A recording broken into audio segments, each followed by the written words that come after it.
Paramedical సిబ్బందికి నమస్సమాంజలి. మిత్రులారా, రోజువారీ అవసరాల కోసం మనం కరెంటు దాని యొక్క వినియోగం మనం చూస్తూనే ఉంటాం. గ్రామీణ ప్రాంతాల్లో నుంచి నగరాల వరకు విస్తరించినటువంటి ఈ నాగరిక ప్రపంచంలో కరెంటు లేకుండా ఒక్క పని కూడా జరగదనేటువంటిది మనం నిత్యం చూస్తూనే ఉంటాం. ఇలా ప్రతినిత్యం వాడుకునేటువంటి మన కరెంటు మనకు షాక్ కొట్టి ఏ ప్రమాదాలు కలుగజేస్తుంది, ప్రాణాపాయ పరిస్థితులు ఎలా ఏర్పడతాయి, వాటిని అధిగమించడానికి, వాటి నుంచి రక్షించుకోవడానికి నివారణోపాయాలు ఏ రకంగా మనం చేపట్టాలనేటువంటి అంశాల గురించి ఈరోజు నేర్చుకుందాం. చాలామంది రైతులు మోటార్ల దగ్గరికి వెళ్తూ ఉంటారు. మోటార్ స్టార్టర్ ఆన్ చేసేటప్పుడు దాని బాడీ కరెంట్ ఎక్కడం కానీ, లేదా మోటార్ బాడీ కరెంట్ ఎక్కి కానీ అక్కడే గిలగిల కొట్టుకొని ప్రాణాలు వదిలేటువంటి పరిస్థితి ఏర్పడుతూ ఉంది. అలాగే గ్రామాలలో ఎక్కడో గడ్డిలో తెగిపడినటువంటి కరెంటు తీగలను గుర్తించలేక అక్కడ ఉన్నటువంటి బర్రెలు కాసుకునే వాళ్ళు కానీ, ఎద్దులు మేపుకునేటువంటి వాళ్ళు కానీ ఆ తీగలు పట్టుకొని అమాయకంగా చనిపోయేటువంటి పరిస్థితి ఉంది. అలాగే గ్రామాలలో కూడా పిల్లలు ఆడుకునేటువంటి ప్రదేశంలో కరెంటు తీగలు తెగిపడిపోతే వాటి ద్వారా కూడా ప్రాణాపాయ పరిస్థితులు ఏర్పడినటువంటి సందర్భాలు ఎన్నో ఉన్నాయి. ఇన్ని సందర్భాలలో వచ్చేటువంటి ఒకే ఒక పదం కరెంటు షాక్. ఈ కరెంటు షాక్ ఏ రకంగా మనిషిని ప్రాణం తీస్తుంది, అదే దాన్ని జాగ్రత్తగా వాడుకుంటే ఎంత అద్భుతంగా మనకు సేవ చేస్తుంది అనే అంశాల గురించి ఈరోజు మనం చూద్దాం. ఈ కరెంటు ఎలా పుడుతుంది, ఎలా ప్రయాణిస్తుంది అనేటువంటిది మనం ఇప్పుడు చిన్న ఒక మ్యాజిక్ ద్వారా తెలుసుకుందాం. ఇది ఒక ఖాళీ గ్లాస్, ఇక్కడ ఒక డబ్బా ఉంది. ఇందులో విద్యుత్ కేంద్రం అనుకుందాం, జల విద్యుత్ కేంద్రం. ఇందులో నుంచి నీళ్లు ఎత్తైన ప్రదేశం నుంచి కిందికి ప్రయాణం చేస్తే అలా ప్రయాణించడం ద్వారా అక్కడ విద్యుత్ కేంద్రం అంటే శ్రీశైలం కానీ, నాగార్జున సాగర్ కానీ, మాచ్కండ్ కానీ ఇలాంటి అనేక విద్యుత్ కేంద్రాలలో విద్యుత్ తయారవుతూ ఉంది. అలా తయారయ్యేటువంటి విద్యుత్తు తీగల ద్వారా మన ఇంటికి, మన గ్రామానికి ఏ రకంగా సరఫరా అవుతుందో మనం ఇప్పుడు చూద్దాం. ఇలా ఈ ఖాళీ గ్లాసును మనం పంపించినాం. ఈ ఖాళీ గ్లాసు మన కరెంటు మోసుకొని వచ్చింది. ఇది ఒక ఖాళీ గొట్టం. ఈ రకంగా ఆ ఖాళీ గ్లాసులో నుంచి కరెంటు ఈ రకంగా మన ఇంటికి వచ్చేసింది. దీన్ని ఏ రకంగా మనం వాడుకుంటాం చూద్దాం. ఇక్కడ ఇదొక ఇల్లు అనుకుందాం. ఇంట్లో ఉన్నటువంటి వ్యక్తులు ఈ కరెంటును వాడుకుంటున్నారు. ఆ రకంగా మన ఇంటికి కరెంటు ఏ రకంగా చేరుతుందో చూద్దాం. ఓకే, ఈ నీళ్లను అంటే ఈ కరెంటు మన ఇంటికి చేరుతూ ఉంది తీగల ద్వారా. ఓకే రైట్, అందరూ ఒకసారి గట్టిగా చప్పట్లు కొట్టండి. ఓం హ్రీం హ్రాయిం ఫట్. ఈ రకంగా ఆ నీళ్లు ఇలా ఇలా ఇలా మాయమైపోయాయి. అంటే కంటికి కనిపించినటువంటి కరెంటు తీగల ద్వారా మన ఇంటికి వచ్చి చేరుతూ ఉంది. ఇలా కంటికి కనిపించిన దాన్ని ఏ రకంగా మనం జాగ్రత్తగా హ్యాండిల్ చేయాలి? సర్వసాధారణంగా మనం కంటితో చూస్తేనే అనేక ప్రమాదాలు కొని తెచ్చుకుంటుంటాం, అజాగ్రత్తగా ఉంటాం. కంటికి కనిపించేటువంటి వస్తువులు అంటే కూరగాయలు తరిగేటప్పుడు ఇలాంటి సందర్భాలలో మనం చాకుతో కోసుకొని ప్రమాదాలు తెచ్చుకుంటూ ఉంటాం. అలాంటిది కంటికి కనిపించినటువంటి కరెంటుతో ఎంత జాగ్రత్తగా మసులుకోవాలనేటువంటి అంశాన్ని గురించి ఈరోజు మనం చూసుకుందాం. మనం సర్వసాధారణంగా ఇంట్లో గృహోపకరణాలు అంటుంటాం. అంటే ఐరన్ బాక్సు, ఒక వాటర్ హీటరు, అలాగే రేడియో, టీవీ, టేప్ రికార్డర్, ఇలా చిన్న చిన్న అనేక అంశాలు, వస్తువులు మన చుట్టూతా ఉంటాయి. వీటిని సరిగ్గా ఎలా వాడుకోవాలన్నా చాలామందికి తెలియదు. ఆ వస్తువు తయారయ్యేటప్పుడే ఆ అట్టపెట్టులో ఒకటి ఇన్స్ట్రక్షన్ మాన్యువల్ అని కానీ, ఓనర్స్ మాన్యువల్ అని కానీ ఒక చిన్న పుస్తకాన్ని అందులో ఉంచి పంపిస్తారు. ఆ తయారీదారులు ప్రతి వాళ్ళు పంపిస్తారు. వాటిని సంపూర్ణంగా చదవడం కానీ అర్థం చేసుకునే పరిస్థితులలో కానీ మన వాళ్ళు ఉండరు. ఎందుకంటే చాలా వరకు ఆ పుస్తకాలన్నీ కూడా ఇంగ్లీష్లో ఉంటాయి. గ్రామీణ ప్రాంతాలలో ఉన్నటువంటి వాళ్ళకు చాలామందికి తెలియదు ఇంగ్లీష్ ఎలా చదువుకోవాలనేటువంటిది. కాబట్టి ఏదో కొద్దిగా గొప్ప ఎవరైనా విద్యావంతులు ఉంటే వాళ్ళు చదివి ఇతరులకు అర్థమయ్యేట్టుగా చెప్పగలిగితే సంతోషపడాల్సింది తప్ప స్వతహాగా అర్థం చేసుకునేటువంటి పరిస్థితి గ్రామీణ ప్రాంతాలలో లేదు. అందుకని గ్రామీణ వైద్యులకు ఎవరికైనా వీటి మీద శిక్షణ ఇస్తే దీని యొక్క సారాంశాన్ని వాళ్ళకు అర్థమయ్యే రీతిలో సరళంగా బోధిస్తారనే ఉద్దేశంతోనే వీటిని ప్రవేశపెడుతున్నారు. ఒక ఉదాహరణకు ఇస్త్రీ పెట్టెతో ఒక ఇల్లాలు ఇస్త్రీ చేస్తుంది అని అనుకుందాం. ఇస్త్రీ చేసేటప్పుడు అకస్మాత్తుగా షాక్ వచ్చిందని చెప్పేసి ఆమె అక్కడే గిలగిలా కొట్టుకుంటుంది. అందుకని ప్రతి ఇంట్లో కూడా తప్పనిసరిగా ఒక చిన్న టెస్టర్, దీన్ని ఎలక్ట్రిక్ టెస్టర్ అని అంటారు. ఈ పై భాగంలో దీన్ని ఇలా ఉట్టుకొని బాడీకి ఎక్కడైనా సరే ఇట్లా టచ్ చేస్తేనక వాటితో బాడీ కరెంట్ వస్తుందా లేదనేది అర్థమవుతూ ఉంటుంది. మన గ్రామీణ ప్రాంతాలలో ఉన్నటువంటి వాళ్ళు చాలామంది కూడా కొక్కేలు తగిలించుకొని ఇళ్ళల్లోకి కరెంటు తీసుకుంటూ ఉంటారు. కొన్ని చోట్ల వైరింగ్ చేసుకుంటూనే ఉంటారు. వైరింగ్ చేసేటప్పుడు అర్త్ వైర్ అనే దాన్ని మిస్ చేస్తూ ఉంటారు. ఆ అర్త్ వైర్ ఎలా ఉంటుంది, ఎలా ఇచ్చుకోవాలనేటువంటిది ఇప్పుడు మనం చూద్దాం. మిత్రులారా, ఇప్పుడు మన స్విచ్ బోర్డులో ఉన్నటువంటి కొన్ని స్విచ్ల గురించి, సాకెట్స్ గురించి చూద్దాం. ఇందులో చిన్న సైజు సాకెట్ ఒకటి ఉంది, పెద్ద సైజు సాకెట్ ఒకటి ఉంది, ఇక్కడ మరో చిన్న సైజు సాకెట్. దీన్ని 5 amps సాకెట్ అంటారు. ఇందులో 3 పిన్నులు ఉన్నాయి. ఈ 3 పిన్నులలో మనకు కుడివైపు వచ్చేటువంటి దాన్ని ఏమో ఫేజ్ అంటారు. మన ప్లగ్ పిన్ మీద చూస్తే ఎల్ అనేటువంటి అక్షరంతో రాసి ఉంటుంది, లైవ్ అనేటువంటి అర్థం దానికి వస్తుంది. అంటే ఆ పిన్నుకు కరెంటు ఉంటుంది, షాక్ కొడుతుంది అనేటువంటి ఇండికేషన్ అక్కడ ఉంది. అలాగే లెఫ్ట్ సైడ్లో ఉన్నటువంటి మరో పిన్ ఇక్కడ ఉంది, దీన్ని న్యూట్రల్ అంటారు. దీని కరెంటు షాక్ కొట్టదు, కానీ జాగ్రత్తగా ఉండాలి. పైవైపు ఉన్నటువంటిది అర్త్ వైర్, అంటే మన ఇంట్లో ఎక్కడో చోట అర్త్ చేసిన భూమిలోకి ఒక చిన్న తీగని తీసుకుపోయి లోపల బూడ్చిపెట్టి అక్కడి నుంచి వచ్చిన వైర్ని పైన కలిపేస్తారు. అంటే ఈ 3 పిన్నుల ద్వారా మనం విద్యుత్తును తీసుకుంటూ ఉంటాము.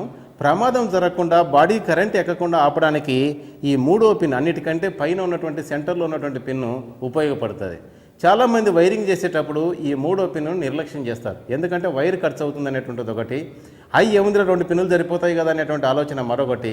ఈ రకంగా వాళ్ళు ఇబ్బంది పెడతా ఉంటారు ఎలక్ట్రీషియన్.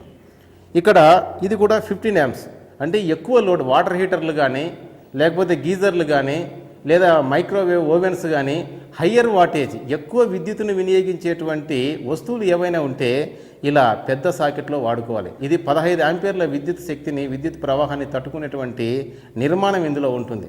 అలాగే స్విచ్ గుడక ఇది 15 ఆంపియర్లను హ్యాండిల్ చేయడానికి అనుకూలంగా ఉంటుంది.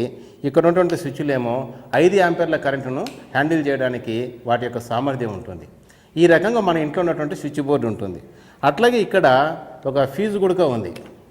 ఈ ఫీజుకి ఎంత వేయాలి? ఇక్కడ ఉన్నటువంటి ఫీజు 5 ఆంపియర్లది ఉంది, ఇక్కడ మరొకటి 15 ఉంది. అంటే ఓవరాల్గా మనము 15 ఆంపియర్ల దాకా తట్టుకునేటువంటి ఫీజు ఇందులో ఏర్పాటు చేసుకొని ఉండాలి. జాగ్రత్తగా చూస్తే ఇందులో ఒక సన్నటి తీగ లాంటి నిర్మాణం మనకు కనిపిస్తూ ఉంది. ఇది ఫ్యూజు. అంటే ఏ కారణాల చేతనైనా సరే షార్ట్ సర్క్యూట్ కనుక ఏర్పడితే దాని నుంచి రక్షణ పొందడానికి ఈ సన్నటి తీగ బర్న్ అయిపోతుంది. అంటే విద్యుత్తులో వచ్చేటువంటి ఒక రకమైనటువంటి తెంపు, అంటే ఒక తీగను తెగ్గొట్టేయడం మూలంగా విద్యుత్ ప్రవాహం నిలిచిపోతుంది. అలాంటి ఏర్పాటు ఇందులో ఉంది. ఈ ఫీజును జాగ్రత్తగా ఒక పొర తీగ మాత్రమే వేయాలి. చాలామంది వాళ్ళ ఇంట్లో ఇష్టం వచ్చినట్టుగా ఆ ఫీజు వైర్లు చుట్టేస్తూ ఉంటారు. అలా చుట్టకూడదు. దీనికి ఏ రేట్ అయితే ఉంటుందో, అంటే దీని మీద రాసి ఉంటుంది, ఇందులో 15 ఆంపియర్లు అంటే 15 ఆంపియర్లకు సరిపడే ఫీజే వేయాలి తప్ప ఎక్కువ వేయకూడదు. అట్లాంటి పరిస్థితులలో ఏదైనా ఇబ్బంది వస్తే, ఏర్పడితే దాని అవాంతరం తొలగించడానికి మరొకటి మనం వాడుతూ ఉంటాం. దాని పేరే MCB అని అంటారు. వీటిని MCBలు అంటారు. మెయిన్స్ కాంటాక్ట్ బ్రేకర్ అని, మీనియేచర్ సర్క్యూట్ బ్రేకర్ అని చెప్పేసి ఈ 2 పదాలతో వాడుతూ ఉంటారు. ఎప్పుడైనా సరే ఎక్కువ కరెంట్ ఎక్సెస్ ఎప్పుడైతే అక్కడ సర్క్యూట్ డ్రా చేస్తుందో, ఉదాహరణకు వాటర్ హీటర్ కానీ, ఏసీ కానీ ఎక్కువ కరెంటు వాడేటువంటి నిర్మాణాలలో అవి ఉన్నాయి. ఇది 2 ఉన్నాయి, వీటికి ఫేజు, న్యూట్రల్. ఈ రకంగా ఇది ఉంటుంది. అలాగే ఇది 20 amps, ఇది 32 amps. అంటే మెయిన్ స్విచ్ పక్కనే వీటిని కనుక అరేంజ్ చేసి పెడితే అనుకోకుండా ఎప్పుడైనా సరే షార్ట్ సర్క్యూట్ కానీ, లేదా వైర్లు ఒకదానికొకటి మెలిపడడం కానీ ఇలాంటివి జరిగితే ఆ సందర్భాలలో ఇవి ఆపేస్తాయి. ఇదేమో సింగిల్ ఫేజ్ అంటారు, ఇదేమో ఫేజ్ న్యూట్రల్ కంబైన్డ్గా రావడం, లేదా 2 ఫేజ్కి వాడుకోవచ్చు. అలాగే ఇట్లా మూడిట్లతో కూడా కలిసి వస్తాయి, వాటిని 3 ఫేజ్ అని అంటారు. 3 ఫేజులలో కూడా ఉంటాయి, మనకి ఇక్కడ ప్రస్తుతం అందుబాటులో లేవు. ఈ రకంగా ప్రతి స్విచ్ బోర్డుకు ఇలాంటి పరికరాన్ని ఒకదాన్ని కనుక అరేంజ్ చేసి పెడితే మన ఇంట్లో ఏ గదులకైతే కనుక విద్యుత్ సరఫరా జరుగుతుందో అట్లా ప్రతి గదికి కూడా దీన్ని ఒకదాన్ని అరేంజ్ చేసేయాలి. అలా చేస్తే ఎక్కడైనా సరే అధిక విద్యుత్ ప్రవాహం జరిగినప్పుడు దాని కెపాసిటీ మించి కేబుల్లో కరెంటు ప్రవహించేటప్పుడు ఇది ఖచ్చితంగా దాని అంతటా అదే ఆగిపోతుంది. ఇది పనిచేయాలంటే పైకి ఆన్ చేయాలి. పడిపోయేటప్పుడు ఎప్పుడైనా సరే లోపల మనకు ప్రమాదం జరుగుతుందంటే కనుక టప్పున దాని అంతటా అదే పడిపోతుంది. అంటే మనం ఆఫ్ చేయాల్సిన అవసరం లేదు, దానంతట అదే ఒక ఆటోమేటిక్ చర్య. కెపాసిటీ మించి, ఉదాహరణకు దీని మీద 20 ఆంపియర్ల కరెంటు ప్రవహించడానికి ఇందులో నిర్మాణం ఏర్పాటు చేయబడింది. సహజంగా దీన్ని ఏసీలకు వాడుతూ ఉంటాం మనం. 25 ఆంపియర్లు ఇందులో ప్రవహించింది అనుకోండి, అంటే అదనంగా ఇంకొక ఏసీని కూడా తెచ్చి కలిపేస్తే రెండింటి కలిపి ఒకే స్విచ్ ఇచ్చినప్పుడు టప్పుని ఇది పడిపోతుంది. అంటే వైర్లు తగలబడిపోకుండా, షార్ట్ సర్క్యూట్ ఏర్పాటు కాకుండా ఈ రకమైన ఒక రక్షణ విధాన్ని మనం ఏర్పాటు చేసుకోగలిగితే ఇంటిలో అగ్ని ప్రమాదాలు అనేటువంటివి జరగవు. కాబట్టి ఈ రకమైనటువంటి జాగ్రత్త తీసుకోవాలా. ఇది 32 యాంపియర్లకు విద్యుత్ ప్రవాహాన్ని అందించడానికి డిజైన్ చేయబడినటువంటి ఒక ఎక్విప్మెంట్. ఇలాంటివి ఖచ్చితంగా మన ఇళ్ళల్లో మెయిన్ స్విచ్ పక్కన గదులలో కానీ ప్రతి చోట బిగించుకోవాలా, ప్రతి గదికి ఇలాంటిది ఒకటి బిగించాలా. ఆ రకంగా ఏర్పాటు చేస్తేనే ఆ కరెంటు ప్రమాదాలు అనేటువంటి వాటిని మనం నివారించడానికి, అంటే ప్రధానంగా అగ్ని ప్రమాదాలు రాకుండా. అగ్ని ప్రమాదాలు దేంతో వస్తాయి? షార్ట్ సర్క్యూట్, అంటే కెపాసిటీ మించి కేబుల్స్లలో మనం కరెంటును ప్రవహింపజేస్తే అక్కడ ఉష్ణం జనించి ఆ ప్లాస్టిక్ ఇన్సులేషన్ కరిగిపోయి మెల్ట్ అయిపోయి అక్కడ అగ్ని ప్రమాదం ఏర్పడడానికి దారి తీస్తుంది. ఆ రకంగా అగ్ని ప్రమాదం ఏర్పడితే ఆస్తి నష్టము, ప్రాణ నష్టము అనేక సందర్భాలలో ఈ రకంగా జరుగుతూ ఉంటుంది. ఈ పరికరాలు వైరింగ్లో మనం అంతర్భాగంగా కనుక బిగించగలిగితే చాలా చక్కగా ఉంటుంది. మిత్రులరా, ఇప్పుడు ప్రమాదాలు ఏ రకంగా జరుగుతాయో చూద్దాం. చిన్న చిన్న ప్రమాదాలు మనం చేసేటువంటి ఒక చిన్న చిన్న నిర్లక్ష్యాల వల్లనే జరుగుతూ ఉంటాయి. ఉదాహరణకు ఈ ప్లగ్లో నుంచి మనం సప్లై తీసుకోవాలనే ఒక ఆలోచన ఉంది. ఉదాహరణకి ఇక్కడ ఒక్కటి మాత్రమే ఉందని కాసేపు ఊహిద్దాం. జనరల్గా స్విచ్ బోర్డుకు ఒకే ఒక 3 పిన్ టాప్, ఒకటి 3 పిన్ ప్లగ్, ఒకటి సాకెట్ బిగించి ఉంటారు. దాని నుంచి అనేక సప్లైలు తీసుకుంటూ ఉంటారు. అట్లాంటి సందర్భంలో దీన్ని 3 వైన్ అంటుంటారు. దీన్ని ఇలా గుచ్చేసి సప్లై తీసుకుంటూ ఉంటారు. ఇక్కడ ఒకటి గుచ్చేస్తారు, ఇక్కడ ఒకటి గుచ్చేస్తారు, ఇట్లా కింద ఒకటి గుచ్చేస్తారు. లేదా కొందరు అన్ని వైర్లు తీసుకొచ్చేసి దీంట్లోనే దొబ్బేస్తూ ఉంటారు. ఎప్పుడు అట్లా చేయకూడదు. ఎందుకంటే లూజ్ కాంటాక్ట్ వచ్చేసి అక్కడ హీట్ డెవలప్ అయిపోయి వైర్ మెల్ట్ కావడానికి అవకాశం ఉంది. అలాగే దీని యొక్క కెపాసిటీ 5 ఆంపియర్ల విద్యుత్ ప్రవాహాన్ని మాత్రమే అందించడానికి అనువుగా డిజైన్ చేయబడి ఉంది. ఇట్లా 3 దారులలో 5 కంటే ఎక్కువ ఆంపియర్ల విద్యుత్ ప్రవాహాన్ని మనం ఇందులో నుంచి పొందితే ఇక్కడ కాలిపోవడానికి అవకాశం ఉంది. ఆ రకంగా మనం ఏర్పాటు చేసుకునేటప్పుడే దేంట్లో నుంచి లోడ్ తీసుకోవాలో చూడాలా. ఇప్పుడు ఒక ఏసీకి సప్లై చేయాలనుకుందాం. మన వాళ్ళు ఏం చేస్తుంటారు, పల్లెటూళ్ళలో టపా కనెక్షన్స్ ఇచ్చేస్తూ ఉంటారు. ఇది ఒక ఏసీ యొక్క అవుట్లెట్ ఇక్కడ ఉంటుంది. ఇది ఒక 15 ఆంపియర్ల ప్లగ్ పాయింట్. దీన్ని ఇక్కడ ఉన్నటువంటి ఈ 15 ఆంపియర్ల బోర్డు ఈ సాకెట్కి మాత్రమే కనెక్షన్ ఇవ్వాలి. అలా కాకుండా వైర్లు ఇందులో దోపేసి 2 చిన్న పుల్లలు, అగ్గి పుల్లలు కానీ లేకపోతే కనుక చీపురు పుల్లలు కానీ ఇందులో కుచ్చేసి వాడుతూ ఉంటారు. అలా వాడకుండా దీనికి సంబంధించినటువంటిది దాని సైజులో ఉన్నటువంటి ప్లగ్గులు ఈ రకంగా మనం ఏర్పాటు చేసుకోవాలి. కరెక్ట్గా ఆ ప్లగ్ ఉంటే కనుక స్పార్క్ రాదు, లూజ్ కాంటాక్ట్ రాదు, హీట్ డెవలప్ కాదు. కరెక్ట్గా ఆ యంత్రం అంటే ఏసీ కానీ హీటర్ కానీ ఎలాంటి ఇంటరప్షన్ లేకుండా పనిచేయడానికి ఇది అనువుగా ఉంటుంది.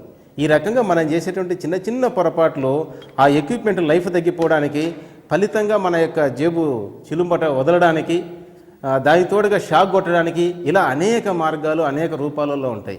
మరికొందరు కేబుల్స్ వాడేటప్పుడు సన్నటి నాసిరకమైనటువంటి కేబుల్స్ వాడుతూ ఉంటారు.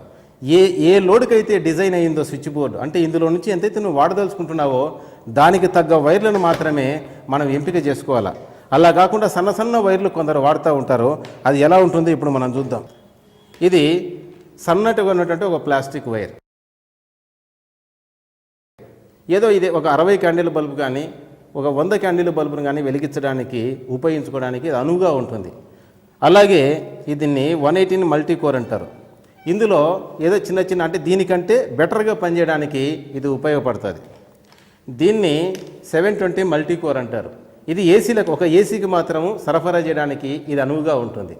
అలా కాకుండా మన వాళ్ళు చేసేటువంటిది ఏంటంటే ఏసీకి తీసుకొచ్చి ఈ సన్న వైర్ని వేస్తారు. ఇక్కడ ఇది ఐరన్ బాక్సులకు లేకపోతే మిక్సీలకు, అంటే అబోవ్ 500 వాట్స్ 600 వాట్స్ ఆ రకంగా ఉన్నటువంటిది ఫ్రిడ్జ్లకు అట్లా ఇచ్చుకోవడానికి ఈ వైర్ డిజైన్ చేయబడింది.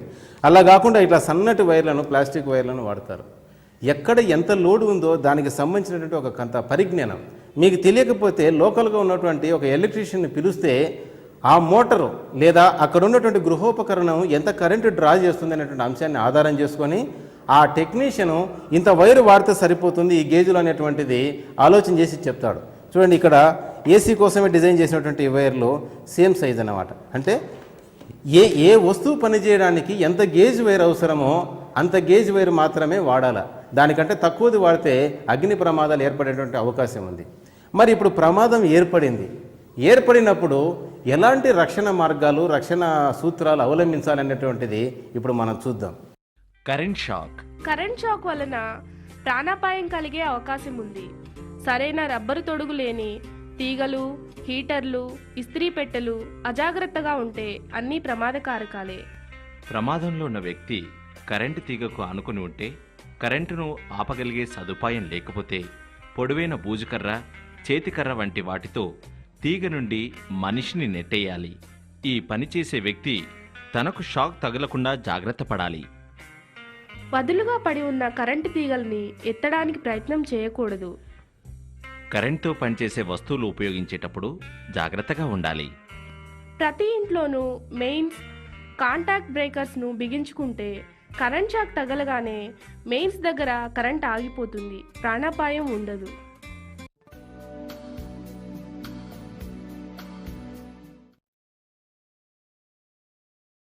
పారామెడికల్ సిబ్బందికి నమస్సుమాంజలి.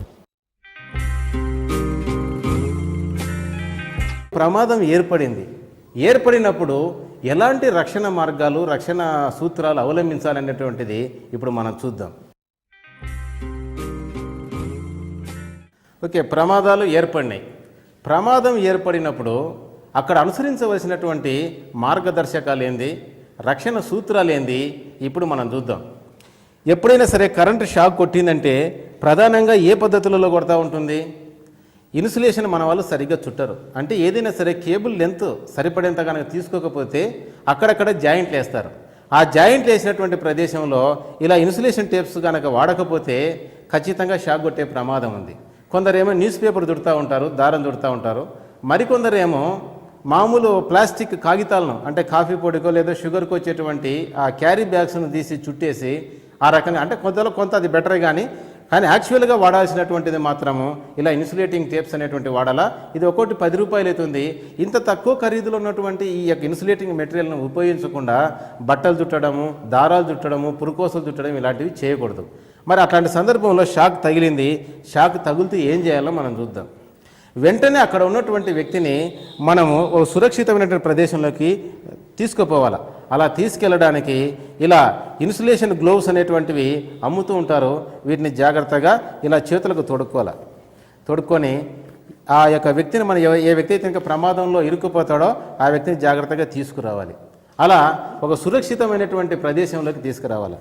ఇది ఒక సెటప్, అంటే ఒక క్వాలిఫైడ్ ఎలక్ట్రీషియన్ దగ్గర ఉన్నటువంటి ఒక రక్షణ విధానం. అలా కాకుండా మీ ఇంట్లో ఇలాంటివన్నీ పెట్టుకుంటే మంచిదే. వీటి ఖరీదు మహా అయితే 100-120 రూపాయల కంటే ఖరీదు కావు. ఇట్లాంటివి మనం ఉంచుకోవడం మంచిది. ఓకే మిత్రులారా, ఇప్పుడు చాలామంది ఇళ్ళలో గ్లోవ్స్ అనేటువంటివి వాడరు. ఎందుకంటే రెగ్యులర్గా వాటి యొక్క అవసరం ఉన్నటువంటిది ఒక ఎలక్ట్రీషియన్కి తప్ప మిగతా వాళ్ళకి అంత అవసరం ఉండదు. మరి ఆ సందర్భంలో ఏం చేయాలి? కరెంటు షాక్ కొట్టకుండా అంటే ఏం చేయాలి? ఎప్పుడైనా సరే మన యొక్క పాదాలు కానీ మనకు శరీర అవయవాలు కానీ భూమికి టచ్ అయినప్పుడు మాత్రమే కరెంటు షాక్ అనేటువంటిది మనకు తగులుతుంది. కాబట్టి భూమికి టచ్ కాకుండా ఉండాలంటే మధ్యలో ఒక ఇన్సులేషన్ లాంటిది ఏదో ఒకటి వేయాలి. ఒక పట్ట కానీ, ఒక మ్యాట్ కానీ, లేదా రబ్బర్ చెప్పులు కానీ. రబ్బర్ చెప్పులకు చీలలు లేకుండా, అలాగే బాత్రూమ్కు వేచి తేమ లేకున్నట్టుగా జాగ్రత్తలు తీసుకోవాలి. అంటే మన కాళ్ళ కింద విద్యుత్ ప్రవాహానికి సంబంధించినటువంటి ఎటువంటి మెటీరియల్ కూడా లేకుండా జాగ్రత్తలు తీసుకోవాలి. అలా కాళ్ళ కింది భాగంలో ఖచ్చితంగా రబ్బర్ చెప్పులు అనేటువంటి వాడాలి. రబ్బర్ చెప్పులు ప్రతి ఇంట్లో సర్వసాధారణంగా వాడుతుంటారు. బజారుకి పోవడానికి ఒక జత వాడుకుంటుంటారు, ఇంట్లో ఉండటానికి ఒక జత వాడుకుంటుంటారు.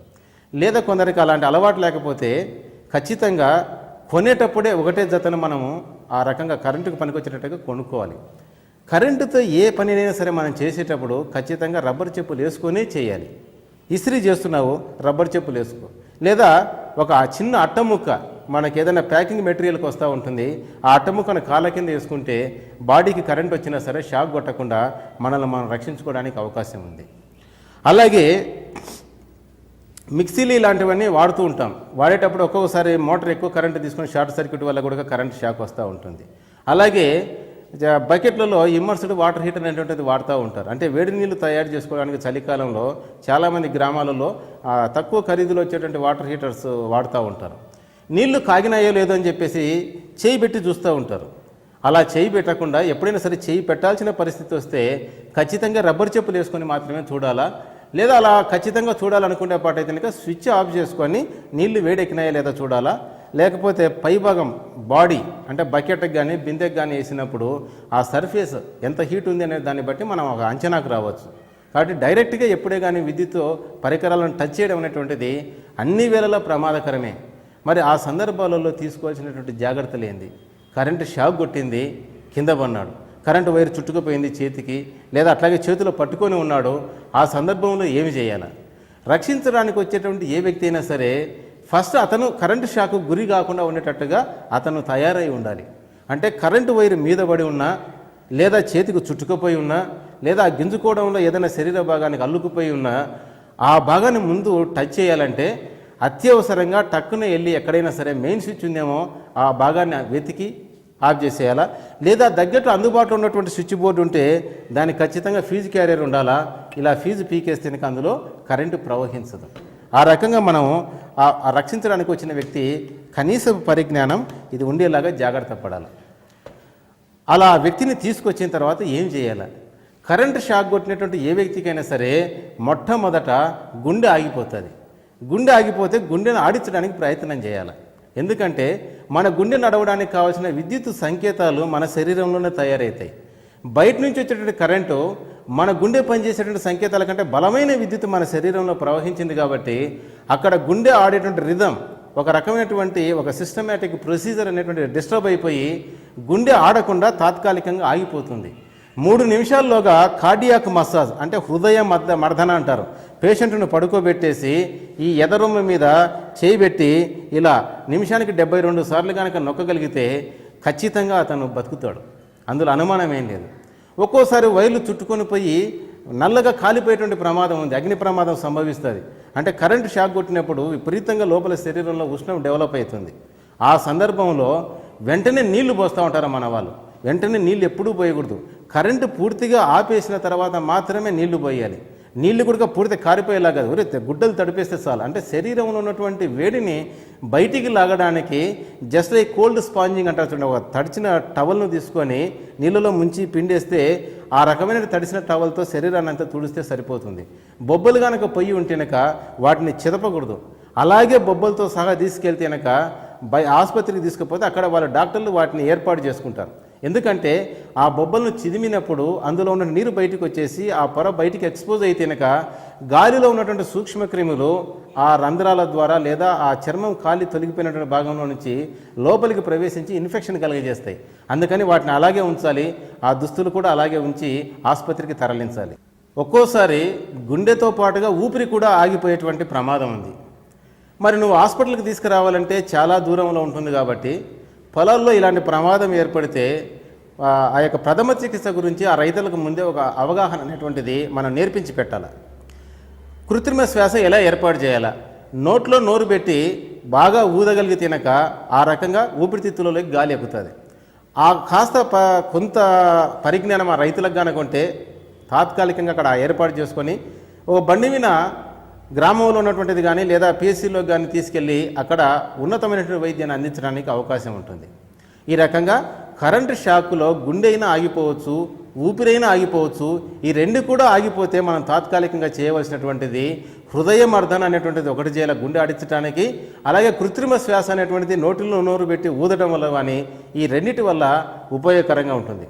ప్రధానంగా పొలాలలో రైతులు పని చేసేటప్పుడు మోటార్ల కోసం కొక్కెలేసి ఆ ఎదురు కర్రలతో తగిలించుకుంటూ ఉంటారు. ఆ తగిలించే క్రమంలో కర్ర పచ్చిగా ఉంటేనక కరెంటు ఆ కర్ర ద్వారా గడకర్ర ద్వారా కిందికి ప్రయాణించి ఆ షాక్ కొట్టి ఆ రైతుకు ప్రమాదం కలిగించినటువంటి పరిస్థితి ఉంటుంది. అలాగే మోటార్ బాడీ కరెంట్ ఎక్కేటువంటి అవకాశాలు కూడా పుష్కలంగా ఉంటాయి. అంటే అట్లాంటి సందర్భంలో ఖచ్చితంగా కాళ్ళకు రబ్బర్ చెప్పులు వేసుకోవాలి, లేదా టైర్ చెప్పులు. అంటే చీలలు ఏమాత్రము ఉండకున్నటువంటి చెప్పులను ముందే మనం ఎంపిక చేసుకోవాలా. వీలైతే ఎలాంటి బూట్లు వాడాలనో ఒకసారి చూద్దాం. మనం ఇట్లాంటి బూట్లను మనం వాడితేనక సరిపోతుంది. చాలా చోట్ల ఫైర్ ఇంజన్ కోసం నీళ్ళు వాడుతూ ఉంటారు. వీటికి ఎక్కడే కానీ చీలలు ఉండవు. దీంట్లోకి లోపలి కాళ్ళు పెట్టుకోవచ్చు, బురదలో కూడా పని చేసుకోవచ్చు. ఎటువంటి పరిస్థితులలో కరెంటు షాక్ కొట్టదు. వీటి ఖరీదు 120 రూపాయలు. ఇంత అంటే మన ప్రాణంతో పోలిస్తే కనుక ఈ కొద్దిపాటి ఖర్చు మామూలుగా చెప్పులకు పెట్టే ఖర్చులు ఇవి కూడా వస్తాయి. కాబట్టి రైతులు ఒక జత ఇవి ఇంట్లో పెట్టుకోవడము, అలాగే ఈ గ్లోవ్స్ కూడా ఒక జత ఒక సెట్టు మీ ఇంట్లో పెట్టుకోగలిగితే కనుక ఈ పంచర్లు పడినంత వరకు ఈ పని చేస్తూ ఉంటాయి. అంటే ఇలాంటి ఒక రక్షక విధానం అనేటువంటిది కూడా మన ఇంట్లో మనం ఏ రకంగా అయితే నిత్యావసర వస్తువులు ఎలా కొంటూ ఉన్నామో కరెంటుకు సంబంధించినటువంటి జాగ్రత్తలు తీసుకునేటప్పుడు కూడా ఇలాంటి వస్తువులు ఖచ్చితంగా కొనుక్కోవాలి. ఏదైనా సరే ఒక వస్తువును మనం ముట్టుకొని పనిచేయాల్సిన పరిస్థితి ఏర్పడితే ఖచ్చితంగా జేబులో ఒక టెస్టర్ అనేటువంటిది ఇంట్లో ఉండి తీరాలి. ఆ వస్తువును ముందు అలా టచ్ చేస్తే బాడీకి కరెంట్ ఎక్కిందా లేదా, ఉంటే పరిస్థితి ఏంది, ఇలాంటివన్నీ కూడా మనం చూసుకోవచ్చు. అలాగే అర్త్ వైర్ అనేటువంటిది ఖచ్చితంగా ప్రతి భాగానికి కూడా ఏర్పాటు చేయాలా. అలా చేస్తే అర్త్ ఉన్నప్పుడు లీకేజ్ కరెంట్ అనేటువంటిది రాకుండా ఉంటుంది. ఎర్త్ లీకేజ్ డిటెక్టర్ అనేటువంటిది మెయిన్ స్విచ్ దగ్గర కనుక అరేంజ్ చేస్తే ఇంట్లో ఎప్పుడైనా సరే మనం అర్త్ ఫెయిల్ అయితే అది ఇండికేషన్ ఇస్తుంది. ఆ విభాగాన్ని ఇంట్లో కరెంటు లేకుండా ఆపేయడానికి, రక్షించుకోవడానికి ఆ రకంగా ఉపయోగపడుతూ ఉంటుంది. ఈ రకంగా మన దగ్గర ఉన్నటువంటి వస్తువులతో చాలా జాగ్రత్తగా మెసులుకోవాలి. కరెంటు ఎన్ని రకాలుగా పనులు చేస్తుందో అన్ని రకాలైన ప్రమాదాలను కూడా పొంచి ఉండేటువంటి పరిస్థితి ఉంది. కాబట్టి ఆ రైతులకు కానీ, గ్రామీణ ప్రాంతాల్లో ఉన్నటువంటి వ్యక్తులకు కానీ కరెంటుకు సంబంధించినటువంటి అవగాహన అనేటువంటిది మనం ఏర్పాటు చేయగలిగితే చాలా చక్కగా వాళ్ళు ఉపయోగించుకోగలుగుతారు. ఓకే మిత్రులరా, ఎప్పుడైనా సరే కరెంటు షాక్ కొట్టి వ్యక్తి ప్రమాదవశాత్తు కింద పడితే అతను ఆసుపత్రికి తరలించేటప్పుడు ఖచ్చితంగా కాళ్ళ వైపు ఎత్తు పెట్టుకొని ప్రయాణం చేయాలి. ఎందుకంటే రక్త ప్రసరణ వ్యవస్థలో కొంత అవరోధం అనేటువంటిది ఏర్పడుతూ ఉంటుంది. కాబట్టి ఎద్దుల బండి మీద కానీ మరి ఇతరతర రవాణా సదుపాయాలు ఉన్నటువంటి చోట ప్రయాణించేటప్పుడు ఖచ్చితంగా కాళ్ళ కింద కాస్త ఎత్తు పెట్టేటట్టుగా ప్రయత్నం చేసుకోవాలి. ఆ రకంగా మనం తీసుకుపోవాలా. హైయర్ సెంటర్కి వెళ్ళిన తర్వాత కృత్రిమ శ్వాస ఏర్పాటు చేయటం, తిరిగి గుండెను ఆడించడం, ఇవన్నీ కూడా చేస్తారు. అంటే మొదటి 3 నిమిషాలు చాలా కీలకమైనటువంటివి. కాబట్టి ఈ జాగ్రత్తలు ఖచ్చితంగా పాటించాలి. గ్రామీణ ప్రాంతాలలో పొలాలలో కరెంటు తీగలు తెగి పడిపోతూ ఉంటాయి. హెచ్టీ వైర్లు అంటారు, హై టెన్షన్ వోల్టేజ్ ఉన్నటువంటి వైర్లు రవాణా అంటే విద్యుత్ రవాణా కోసం వాడుతూ ఉంటారు. టవర్లు కానీ లేదా ఇంకొక లైన్స్ కానీ పోతున్నప్పుడు అవి అప్పుడప్పుడు తుఫాను గాలి ఆ యొక్క ఫోర్స్కు తెగి కింద పడతా ఉంటాయి. అలా విపరీతమైన గాలికి ఏదైనా సరే తీగ తెగి కింద పడినా లేదా ఒక పెను తుఫానుకు కరెంటు స్తంభం నేల కొరిగినా ఆ సందర్భంలో నేల మీద బారుగా వైర్లు పడి ఉంటాయి. అట్లాంటి సందర్భంలో ఆ కరెంటు వైర్లను పట్టుకోవడం కానీ వాటిని తొలగించడం కానీ స్వతహాగా మీరు చేయకూడదు. ఎప్పుడైనా సరే కరెంటు తీగకు 20 గజాల దూరంలో నుంచి మాత్రమే మీరు హ్యాండిల్ చేయాలి. ఎందుకంటే మరీ దగ్గరికి వెళ్తే హై టెన్షన్ వోల్టేజ్ ఉన్నటువంటి వైర్లు ఆ యొక్క భూమి ద్వారా అక్కడ ఉండే తేమ ద్వారా కరెంటు ప్రవాహం అనేటువంటిది జరుగుతూ ఉంటుంది.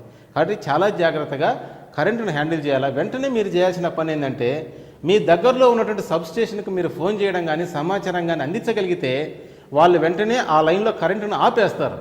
ఆ తర్వాత వాళ్ళ సిబ్బంది వచ్చేసి ఆ వైర్లను తొలగించడము, వాటిని మరమ్మతు చేయడము అదంతా వాళ్ళే చేస్తారు. కానీ గ్రామీణ ప్రాంతాలలో ఉన్నటువంటి వాళ్ళు ఈ విద్యుత్ సిబ్బంది కోసం ఎదురు చూడకుండా వాళ్ళే సొంతంగా రిపేర్లు చేసే కార్యక్రమం చేస్తూ ఉంటారు. ఆ ట్రాన్స్ఫార్మర్లో పైకి ఎక్కటము, ఫ్యూజులు వాళ్ళే వేసుకోవటము, లైన్లు వాళ్ళే లాక్కోవటం, ఇలాంటివన్నీ చేస్తూ ఉంటారు. ఎక్కడ ఎంత వైరు వాడాలి, ఏ రకంగా జాయింట్ ఇవ్వాలనేటువంటి సాంకేతిక పరమైనటువంటి విజ్ఞానం వాళ్ళకు ఉండదు. కాబట్టి వాళ్ళు కూడా ప్రమాదానికి గురయ్యేటువంటి అవకాశం ఉంది. అలాగే మోటార్లకు వాడేటువంటి కేబుల్స్ ఎంత గేజ్ వాడాలనేటువంటిది కూడా ఒక రకమైనటువంటి అవగాహన వాళ్ళకు ఉండదు. కాబట్టి దగ్గరలో ఉన్నటువంటి కరెంట్ ఇంజనీర్ని సంప్రదిస్తే వాళ్ళ మోటార్ ఎంత హెచ్పి ఉందో దానికి ఏ గేజ్ వైర్ అవసరమో ఆయన ఏర్పాటు చేస్తాడు. మెయిన్ స్విచ్లు, ఫీజ్ క్యారియర్లు లేకుండా కొందరు డైరెక్ట్గా లైన్కి వేస్తూ ఉంటారు. అది కూడా చాలా ప్రమాదకరం. అలాగే ఇల్లులో మన ఊర్లో పెళ్ళిళ్ళు జరుగుతూ ఉంటాయి, లేదా ఎక్కడన్నా భజన కార్యక్రమాలు జరుగుతూ ఉంటాయి. ఒక పండుగ వాతావరణం ఏర్పడినప్పుడు కొక్కేలేసి లైన్కేసి కరెంటు తీస్తూ ఉంటారు. అది అత్యంత ప్రమాదకరమైనటువంటిది. ఎందుకంటే ఆ లైన్లో లోడ్ ఎంత ఉంటుంది, దానికి ఎంత కరెంటు సరఫరా చేయాలా, అక్కడ ఉన్నటువంటి ట్రాన్స్ఫార్మర్ ఎంత కెపాసిటీతో రన్ అవుతుంటుంది, ఈ వివరాలన్నీ ఏమీ తెలియకుండా డెకరేషన్కు నానాక అవసరాల కోసము విపరీతంగా లోడ్ కన్జ్యూమ్ అవుతూ ఉంటుంది. అక్కడ కరెంటు కన్జ్యూమ్ అవుతుంది. ఆ సందర్భంలో ఏ కేబుల్ అంటే ఆ కేబుల్ వాడితే అక్కడ అగ్ని ప్రమాదం జరగడానికి అవకాశం ఉంది. కాబట్టి పండుగ మేళాలలో కానీ ఉత్సవాలలో కానీ కరెంటును మనం వాడాల్సిన పరిస్థితి ఏర్పడితే ఒక ఖచ్చితమైనటువంటి ఒక సెక్యూరిటీ అంటే సేఫ్ ఏరియా, స్విచ్ బోర్డులు, దానికి ఫీజులు వగైరాలు, అలాగే ఇలాంటి ఎంసీబీలు ఇవన్నీ కూడా ఉన్నటువంటి వాతావరణాన్ని మనం ఏర్పాటు చేసుకోవాలా. ఇలాంటి ప్రాణరక్షక సూత్రాలు అనేటువంటి మనం తెలుసుకొని కరెంటును వాడుకుంటే తప్ప అది సాధ్యం కాదు. ఓకే మిత్రులారా, ఒక చిన్న సంఘటన ద్వారా గ్రామీణ ప్రాంతంలో కరెంటు ద్వారా జరిగేటువంటి ఒక ప్రమాదాన్ని ఎలా ఉంటుందో మనం ఇప్పుడు చూద్దాం. నడిచేలో ఒక కరెంటు తీగ తెగిపడి ఉంది. హై వోల్టేజ్ టెన్షన్ ఉన్నటువంటి వైర్ అది. అమాయకుడైనటువంటి ఆ రైతు ఆ వైర్ను తీసి గట్టు మీద పెట్టేటువంటి ప్రయత్నం చేసినాడు. చేత్తో ఇట్లా ముట్టుకుంటూనే కరెంటు ప్రవహించి గిలగిలా తన్నుకోవడం మొదలుపెట్టినాడు. ఆ నేపథ్యంలో కాస్త దూరంలో ఉన్నటువంటి అతని భార్య అది గమనించి నా భర్తకి ఏదో ప్రమాదం సంభవించింది అని చెప్పేసి రక్షించుకోవడానికి ఆమె కూడా వచ్చేసి ఆ చెయ్యి పట్టుకొని లాగడానికి ప్రయత్నం చేసింది. వెంటనే ఆమె కూడా షాక్ కొట్టి అక్కడ మరణించే పరిస్థితి ఏర్పడింది. ఈ సంఘటన మొత్తం కూడా దూరం నుంచి చూస్తున్నటువంటి వాళ్ళ పిల్లలు మా తల్లిదండ్రులకు ఏదో అయింది, రక్షించుకోవాలనే తపనతో వాళ్ళు కూడా పరిగెత్తుకుంటూ వచ్చేసి చెరొకరిని లాగడానికి ప్రయత్నం చేసినారు. వాళ్ళు కూడా చనిపోయినారు. దీంతో మనకు అర్థమైంది ఏంటంటే వాళ్ళ యొక్క అమాయకత్వం, అంటే ప్రమాదంలో ఉన్నటువంటి వ్యక్తిని ఏ రకంగా రక్షించాలి, ప్రధానంగా కరెంటు ప్రమాదంలో ఇరుక్కుపోయినటువంటి వ్యక్తిని రక్షించాలి అంటే ఆ వ్యక్తి కూడా కరెంట్ ఉంటుంది కాబట్టి ముందు నువ్వు కరెంటు షాక్ కొట్టకుండా ఉండేటట్టు జాగ్రత్తలు తీసుకోవాలి. అలాంటి సందర్భంలో ఇలా బూట్లు కానీ ఇలాంటి గ్లౌస్ కానీ ఉన్నటువంటిది వేసుకోవాలా, లేకపోతే నీ దగ్గర ఉన్నటువంటి పొడి టవల్ను వాళ్ళకు చేతులకు కానీ మెడకు కానీ వేసి లాగి తినక ఆ వైర్ల నుంచి దూరంగా రావడానికి ప్రయత్నం చేస్తే సరిపోతుంది. ప్రధానంగా ఇక్కడ జరిగింది ఏంది, వారి యొక్క అమాయకత్వం, వారికి ఆ యొక్క ప్రమాదాలు ఎలా జరుగుతాయనేటువంటి పరిజ్ఞానం లేకపోవడమే ఇక్కడ చోటు చేసుకున్నటువంటి అంశం. మరి ఈ సందర్భాలలో ఆర్ఎంపీల పాత్ర ఏంది, గ్రామీణ వైద్యుని యొక్క పాత్ర ఏంది, ఇందులో మనం చూడాల్సినటువంటిది ఏంటంటే ఎప్పుడైనా సరే కరెంటు షాక్ కొడితేనాక గుండె ఆగిపోతుంది, శ్వాస ఆగిపోతుంది అని చెప్పినాం. అంటే కార్డియాక్ మసాజ్ ద్వారా ప్రథమ చికిత్స చేసి గుండెను ఆడించడానికి ఆర్ఎంపీ వైద్యుడు కృషి చేయాలా, అలాగే కృత్రిమ శ్వాస ఏర్పాటు చేసి తాత్కాలికంగా అందించి ఒక హయ్యర్ సెంటర్కి రెఫర్ చేసేటప్పుడు అతను కూడా దగ్గర ఉండి తీసుకుపోవాలా, అలాగే 108 సర్వీసును ఫోన్ చేసి అర్జెంటుగా అక్కడికి పిలిపించుకోవడానికి ప్రయత్నం చేయాలా. ఆ రకంగా గ్రామంలో ఉన్నటువంటి వ్యక్తులను అందరినీ కూడా రచ్చబండల దగ్గరికి ఈ ఆర్ఎంపీ కార్యకర్తలు పిలిపించి కరెంటు ద్వారా ప్రమాదాలు ఎలా జరుగుతాయి, ఆ సందర్భంలో తీసుకోవాల్సిన జాగ్రత్తలు ఏంది, కనీసం తన యొక్క హాస్పిటల్కు చేర్చుకోవడానికైనా సరే ఆ సందర్భంలో కనీసపు జాగ్రత్తలు ఏ రకంగా తీసుకోవాలా, అక్కడ నుంచి హైర్ సెంటర్కి తరలించేటప్పుడు ఆర్ఎంపీ ఏ రకంగా మనం సహాయపడతాడు, ఇలాంటి అంశాలన్నీ కూడా రచ్చబండల దగ్గర చిన్న చిన్న మీటింగుల ద్వారా తెలియజేస్తే గ్రామీణ ప్రజలు చాలా చక్కగా ఈ కరెంటు ప్రమాదాలను ఎదుర్కొని ప్రమాదాలు లేనటువంటి పరిస్థితులలో వాళ్ళు జీవిస్తారు. అలా నిండు నూరేళ్ళు వాళ్ళు జీవించడానికి మన వంతు సహకారాన్ని అందిస్తామని ఆశిస్తూ ఆకాంక్షిస్తూ ఈ చక్కటి అవకాశాన్ని ఇచ్చినట్టు మీ అందరికీ కూడా కృతజ్ఞత తెలియజేసుకుంటూ సెలవు తీసుకుంటున్నాను. జై హింద్. కరెంట్ షాక్ వలన ప్రాణాపాయం కలిగే అవకాశం ఉంది. సరైన రబ్బరు తొడుగు లేని తీగలు, హీటర్లు, ఇస్త్రీ పెట్టెలు అజాగ్రత్తగా ఉంటే అన్నీ ప్రమాదకారకాలే. ప్రమాదంలో ఉన్న వ్యక్తి కరెంటు తీగకు ఆనుకుని ఉంటే, కరెంటును ఆపగలిగే సదుపాయం లేకపోతే పొడవైన బూజుకర్ర, చేతికర్ర వంటి వాటితో తీగ నుండి మనిషిని నెట్టేయాలి. ఈ పని చేసే వ్యక్తి తనకు షాక్ తగలకుండా జాగ్రత్త పడాలి. వదులుగా పడి ఉన్న కరెంటు తీగల్ని ఎత్తడానికి ప్రయత్నం చేయకూడదు. కరెంటుతో పనిచేసే వస్తువులు ఉపయోగించేటప్పుడు జాగ్రత్తగా ఉండాలి. ప్రతి ఇంట్లోనూ మెయిన్స్, కాంటాక్ట్ బ్రేకర్స్ను బిగించుకుంటే కరెంట్ షాక్ తగలగానే మెయిన్స్ దగ్గర కరెంట్ ఆగిపోతుంది, ప్రాణాపాయం ఉండదు.